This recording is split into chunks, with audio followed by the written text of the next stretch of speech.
Faisons un grand saut dans le passé, le vôtre et le mien aussi.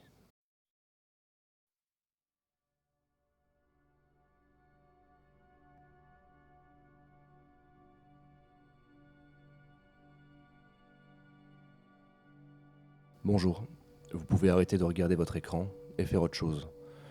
Imaginons, vous avez grandi dans les années 2000, un beau jour un ami vous parle d'un jeu vidéo sur ordinateur auquel tout le monde semble se mettre à jouer. C'est un jeu en ligne, il vous assure que même si on peut payer pour avoir d'autres trucs, eh bien le jeu reste gratuit et accessible. Faut juste télécharger et puis créer un compte et jouer, tout simplement. Apparemment il y a plein de trucs à découvrir et c'est une grosse aventure. Ainsi, fou de joie, curieux, enjoué et prêt, vous rentrez, vous allumez le gros ordinateur de la famille, celui qui ventile beaucoup. Puis avec votre maigre connexion internet du milieu des années 2000, vous téléchargez Dofus, la 1.29.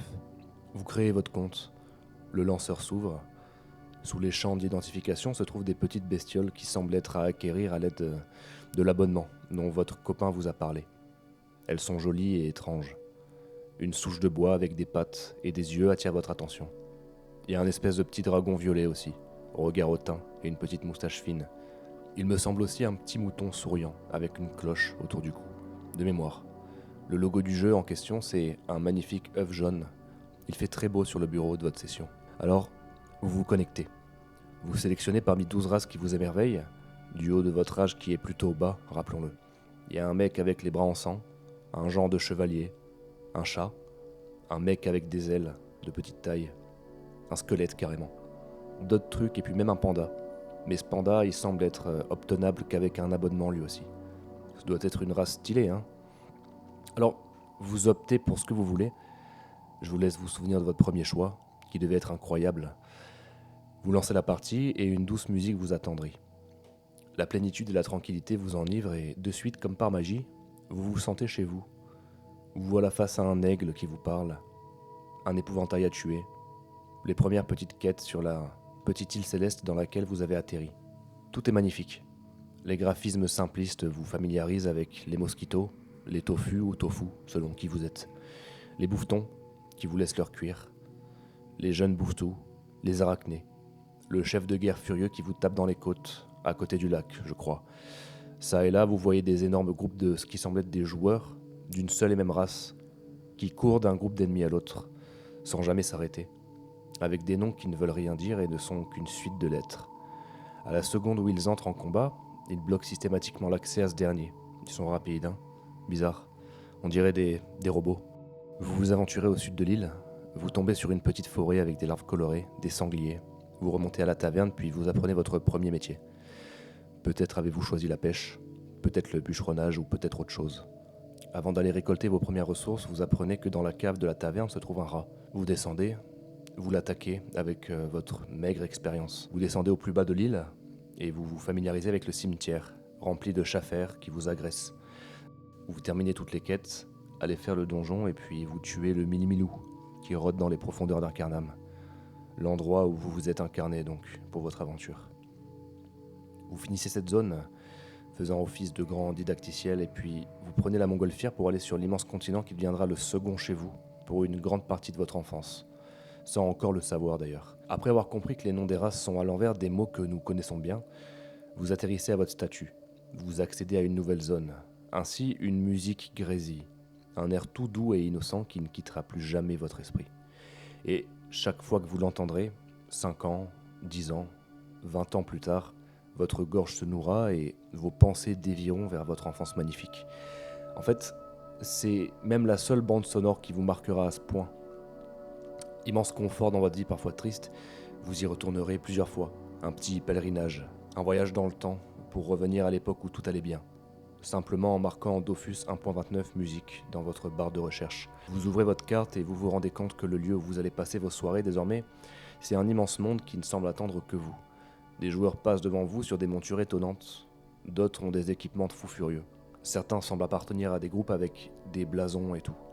Certains ont des ailes d'anges, de démons, ou en bois, au-dessus de leur pseudo, plus ou moins grandes et détaillées, comme s'il y avait des novices et des quasi-chefs, Tout est intimidant car vous et votre anneau de la panoplie du Piu, qu'importe la couleur, et votre blé fraîchement fauché, ne semblez pas être à la hauteur. Vous faites un tour de l'immense ville, vous voyez les hôtels de vente qui regorgent d'objets fascinants, aux caractéristiques et aux descriptions alléchantes. Les mots Gelano, Dora, Dofawa rentrent dans votre lexique, avec beaucoup d'autres. Vous allez sur YouTube, vous tombez sur des vidéos de mecs niveau 200 qui testent leur perso avec telle panoplie, tapez sur tel épouvantail pour montrer les dégâts qu'ils causent, si gros soit-il, avec une musique bien connue d'Evanescence, qui est pas nulle du tout. Vous tombez sur une obscure vidéo d'un mec niveau 200 qui raconte comme Dofus lui a mangé sa vie, comme il a passé des nuits blanches dessus avec sa guilde, les Rohirrim de je sais plus quel serveur ça s'appelait. Vidéo qui se termine par la suppression de ses personnages. Vous découvrez des fanfictions de mecs qui racontent des histoires en mêlant enregistrement de leur partie avec des cinématiques de Kingdom Hearts et des musiques bien connues aussi. Dofus, ça devient votre univers. Vous vous familiarisez avec un site qui semble être tenu par un fan du nom de Barbock, très complet. Barbock Dofus, si mes souvenirs et les vôtres sont exacts. Mais un soir, voilà, il est très tard et vos parents ne sont pas au courant que vous êtes toujours là à veiller dans le silence. Dans le noir, le son coupé, vous jouez à votre précieux jeu. D'un côté, le bruit de ventilation du PC, en tête à tête avec votre personnage de bas niveau. Il fait une nuit noire, dehors plus personne ne roule ni ne marche. Vous n'êtes toujours pas abonné, car vous n'osez ni en parler à vos parents, réticents quant aux jeux vidéo, ni à vous risquer au code audio. Vous savez qu'en franchissant quelques cases hors de la grande ville, vous allez vous retrouver en territoire pour abonnés, avec le gros cadenas au-dessus de l'écran. Alors enclavé ici, vous avez enchaîné les bouffetous, les larves, vous avez chassé Fouduglan l'écureuil et Fracassia le cocytine, l'homme-ours aussi. Vous avez arpenté clairière et forêt.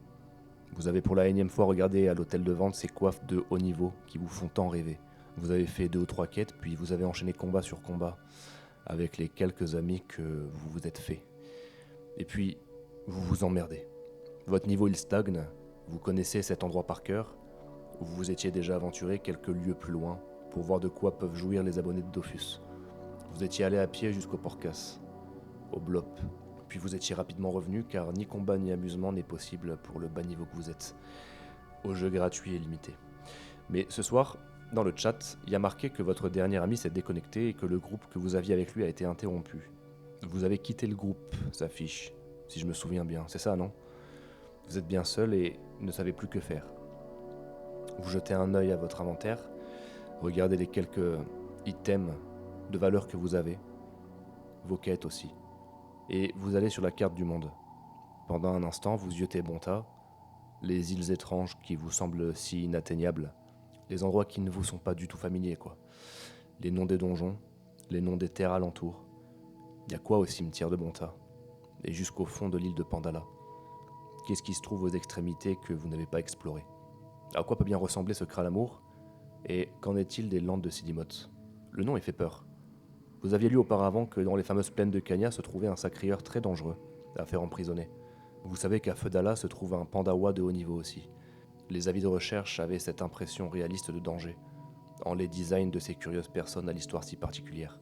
Ainsi, comme vous ne savez plus que faire donc, vous bravez l'inconnu et puis vous partez au nord, sans aucun plan ni but final. En cette fin de week-end, pour repousser au maximum l'heure à laquelle vous allez dormir, afin de ne jamais être demain, dans votre tête. Par-delà les champs, les bottes désormais flagrants pour vous ne vous remarquent toujours pas courir de manière acharnée. Cette fois-ci, c'est vous qui tracez. Case par case, vous explorez d'abord le petit village de Tainela, le fameux berceau qui contient en lui le donjon Bouvetou. Comme vous ne vous rincez pas suffisamment les yeux, vous allez par là-bas. À l'ouest se trouve le territoire des Porcas que vous aviez déjà vu à votre arrivée, sur le continent, avant de rebrousser chemin bien sûr. Toujours en montant, le lac de Kanya. Il vous réconforte car vous voyez là une proximité avec la foire du Troul. Vous la contournez joyeusement tout en vous rendant compte que la partie vous semble plutôt calme. En même temps, il est excessivement tard. Vous n'avez pas vu l'heure passer, et tout le monde dort profondément chez vous. Vous apercevez pour la première fois les canigrous, qui vous paraissent si balèzes, comparés aux champ-champ. Vous partez vite vers Bonta, la cité blanche, de vos rêves, et vous arpentez les rues, désertes, simplement garnies de quelques miliciens en groupe, prêts au combat, répétant le même pattern de marche dans le vide pour donner un minimum de vie. Et puis des vendeurs statiques, les PNJ, le vide. Vous vous arrêtez un moment, Autour de vous, dans la pièce, un noir bleuté. Votre écran étant votre seule source de lumière, et l'ordinateur ventile, et ventile, toujours. Le bruit vous est désagréable au moment où vous vous y attardez. Alors, vous quittez la cité montarienne, déçu du spectacle, car votre candeur vous promettait centaines de joueurs occupés à crafter ou à vendre. En sortant d'ici, vous remarquez que le canal commerce du chat n'a jamais été aussi silencieux. Les rabatteurs habituels ne sont plus en ligne, les messages de toutes les couleurs ne défilent plus. Tout est calme, figé. Vous descendez plein sud-ouest, loin après les craqueleurs des plaines et de la verdure, que vous vous plaisiez à voir et aussi à revoir pendant votre petit périple. Ainsi, vous arrivez au début de ce qui semble être un lieu corrompu et sombre. Vous ouvrez votre map et vous voyez qu'un dégradé au gris se trouve à votre emplacement, pile là où vous vous trouvez. Vous passez le curseur et lisez que vous êtes entré dans les landes de Sidimoth. Si vite, il y a tout qui s'assombrit. Et là, vous regrettez l'escarafeuille, mangeant de l'autre côté de la carte. Vous regrettez le village vert d'Amakna et le port doux de Suffokia. L'ambiance est morbide, des montagnes de crânes, des créatures hideuses attendant un joueur pour engager le combat. Et personne aux alentours pour vous accompagner dans votre trotte. Rien. Le néant. On pourrait croire que personne n'est venu par là depuis si longtemps.